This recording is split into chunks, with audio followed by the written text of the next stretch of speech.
Tatlo nagsabi sa dito, dapat the three of you should have another session daw. With or without iPhone, maganda daw sinasabi nyo. Short lang, last question kasi. May sagot ba ako? Yes. Yes. So, short answer din. Yeah. Yung doon sa yung sinasabi mo about how they can cope or how they can compete.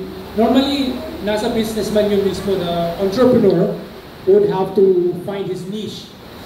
Usually kapag bagong, you're a newcomer, you would have to choose, do you want to compete based on price? So maybe you make yourself cheaper than the prevailing ones, or maybe you have some special offering that makes your product or your service better than theirs. So you have to specialize or make yourself unique para ikaw yung pipiliin. Lalo na pag sa area, siguro magse-set up ka ng kumpanya na or yung business mo na ikaw lang sa lugar na yun yung ganun. Hindi yung meron ng ibang existing, tabi-tabi mo lang, diba? Siguro pipili ka ng lugar na ikaw lang yung nag-o-offer nun. So that's the way to keep up and survive.